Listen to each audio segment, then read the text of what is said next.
According to WHO आज अभी इसी टाइम की बात की जाए तो पूरी दुनिया में 33 करोड़ से भी ज़्यादा लोग डिप्रेशन से ग्रस्त है। डिप्रेशन की वजह से हर साल 8 लाख लोग अपने आप को ख़त्म कर देते और ये सिलसिला चल नहीं बुलेट ट्रेन की तरह दौड़ रहा है। डिप्रेशन को समझने के लिए पहले हमें ये समझना होगा कि डिप्रेशन होता कैसे।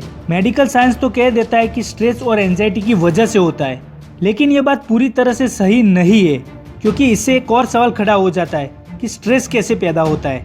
बहुत सारी वजह है जिससे इंसान को स्ट्रेस पैदा होता है, लेकिन इसके बारे में सीधी सीधी और साफ भाषा में बात की जाए तो जब कोई इंसान एक ही बात जो नेगेटिव हो या फिर अपने लिए नुकसानदेह हो अगर बार बार अपने दिमाग में सोच रहा हो तो कुछ ही टाइम में वो नेगेटिव बात उस इंसान के दिमाग पर हावी होने लगेगी, जिसकी वजह से उस इंसान को टेंशन और स्ट्रेस की फीलिंग होती है और इसी को ही डिप्रेशन कहा जाता है। शॉर्ट में कोई भी बात अगर आपके दिमाग पर हावी हो गई तो आप डिप्रेशन में चले जाएंगे धीरे धीरे।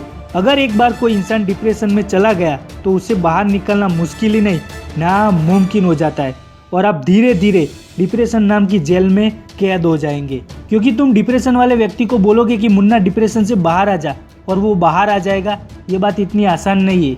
डिप्रेशन के रिलेटेड में अगर हॉस्पिटल की बात करें तो 100 हॉस्पिटल में से 20 से भी ज़्यादा मेंटल हॉस्पिटल होते। ये अंक एवरेज बता रहा हूँ, इससे भी ज़्यादा मेंटल हॉस्पिटल है। सोचने वाली बात तो ये भी है कि जब कोई इंसान डिप्रेशन से गुजर रहा होता है तब उसके दिमाग में क्या चल रहा होता है। मेडिकल और साइंटिस्ट को रिसर्च करने पर पता चला कि जो लोग डिप्रेशन के शिकार है उनके दिमाग के सेल्स की ग्रोथ में और उनके कनेक्शन में प्रॉब्लम था।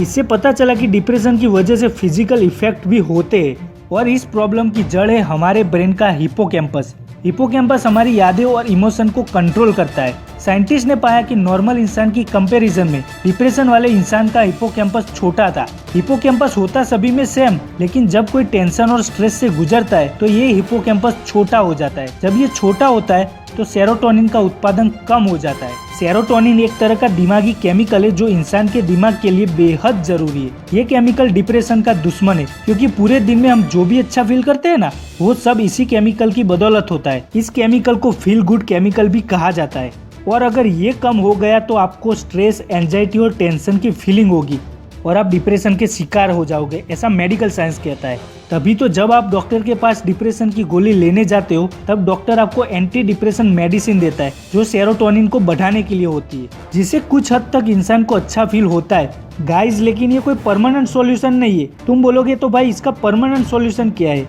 इसके बारे में मैं अगली वीडियो में बताऊंगा कि कैसे आप डिप्रेशन से छुटकारा पा सकते हैं या फिर किसी और को इसमें से निकाल सकते हैं। उस वीडियो में ऐसे तरीकों के बारे में बताऊंगा जिसमें आपको ना ही कोई डॉक्टर के पास जाने की ज़रूरत होगी और ना ही कोई दवाइयाँ लेने की ज़रूरत होगी।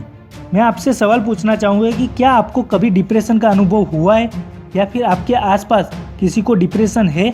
मुझे कमेंट में ज़रूर बताना। वीडियो पसंद आई हो तो लाइक और शेयर करो, क्योंकि यहाँ जो भी वीडियो बनती है ना भाई, वो सुपर से ऊपर होती है।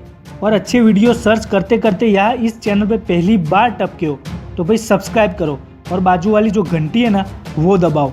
तब तक के लिए बाय।